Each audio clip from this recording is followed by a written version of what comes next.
ಹರೇ Krishna Hare Krishna. Bye mummy. Teacher meeting ಇದೆ.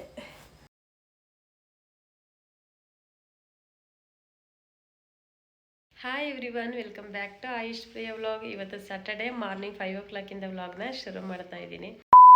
Video ಶುರು ಮಾಡೋದಕ್ಕಿಂತ ಮುಂಚೆ ವಿಡಿಯೋ ನೋಡ್ತಾ ಇರೋಂಥ ಪ್ರತಿಯೊಬ್ಬರಿಗೂ ಕೂಡ ಶ್ರೀಕೃಷ್ಣ ಜನ್ಮಾಷ್ಟಮಿ ಹಬ್ಬದ ಶುಭಾಶಯ. ನಮ್ಮ ಸಂಸ್ಕೃತಿಲಿರುವಂಥ ಅದೆಷ್ಟೋ ವ್ರತಗಳನ್ನ ನಾವು ಹಬ್ಬದ ರೀತಿ ಆಚರಣೆ ಮಾಡ್ತಾ ಇದ್ದೀವಿ. ಅದರಲ್ಲಿ ವರಮಹಾಲಕ್ಷ್ಮಿ ವ್ರತನೂ ಕೂಡ ಒಂದು, ಹಾಗೆ ಶ್ರೀಕೃಷ್ಣ ಜನ್ಮಾಷ್ಟಮಿ ವ್ರತನೂ ಕೂಡ ಹೌದು. ಹಬ್ಬದ ರೀತಿ ಆಚರಣೆ ಮಾಡೋದು ಖಂಡಿತವಾಗ್ಲೂ ತಪ್ಪಲ್ಲ. ಬಟ್ ಎಲ್ಲ ವ್ರತಗಳ ಬಗ್ಗೆ ನಾವು ಸಂಪೂರ್ಣವಾಗಿ ತಿಳ್ಕೊಂಡು ಪರಿಪೂರ್ಣವಾಗಿ ಆ ವ್ರತ ಮಾಡಿದಾಗ ಖಂಡಿತವಾಗ್ಲೂ ಅದರ ಫಲ ಸಿಗುತ್ತೆ ಅಂತ ಹೇಳ್ಬೋದು.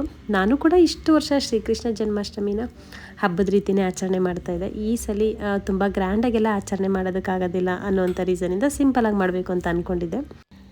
ಬಟ್ ಇಷ್ಟು ವರ್ಷ ನಾನು ಅಷ್ಟು ಗ್ರ್ಯಾಂಡಾಗಿ ನಾನು ಹಬ್ಬ ಮಾಡ್ತಾಯಿದ್ರು ಕೂಡ ಈ ವರ್ಷ ಮಾಡಿದಂಥ ಈ ವ್ರತದಲ್ಲಿ ನಿಜವಾಗ್ಲೂ ತುಂಬಾ ಒಂದು ತೃಪ್ತಿ ಇದೆ ಅಂತ ಹೇಳ್ಬೋದು.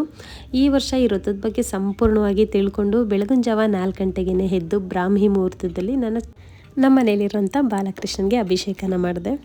ಅಂಬೆಗಾಲಿ ಇರ್ತಾ ಇರೋಂಥ ಕೃಷ್ಣ ಇದ್ದರೆ ಇನ್ನೂ ಕೂಡ ಒಳ್ಳೆಯದು. ನನ್ನ ಹತ್ರ ಅಂಬೆಗಾಲಿರೋಂಥ ಕೃಷ್ಣ ಇಲ್ಲ, ಹಾಗಾಗಿ ನನ್ನ ಮನೇಲಿರೋಂಥ ಪುಟ್ಟ ಕೃಷ್ಣನಿಗೆ ಅಭಿಷೇಕನ ಮಾಡ್ತಾಯಿದ್ದೀನಿ.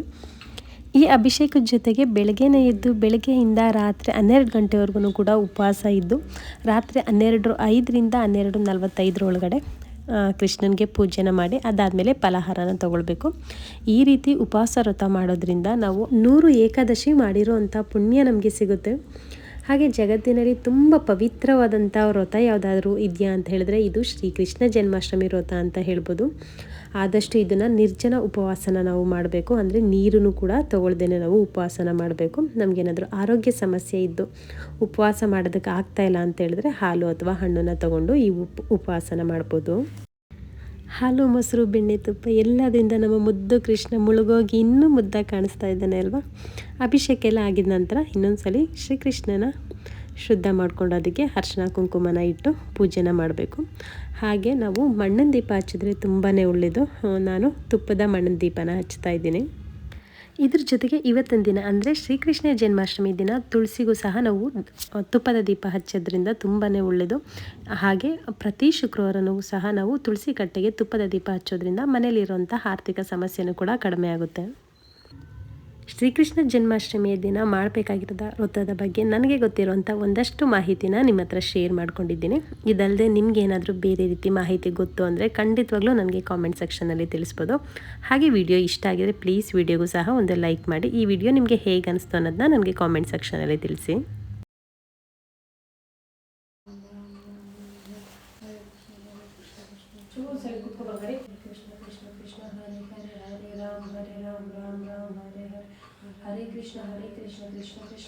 ಅಭಿಷೇಕದ ಜೊತೆಗೆ 108 ಸಲ ಹರೇ ಕೃಷ್ಣ ಕೃಷ್ಣ ಕೃಷ್ಣ ಹರೇ ಹರೇ, ಹರೇ ರಾಮ ರಾಮ ರಾಮ ಹರೇ ಹರೇ ಈ ಮಂತ್ರನ ಹೇಳೋದನ್ನ ಮರಿಬೇಡಿ. ಬಾಯ್ ಮಮ್ಮಿ.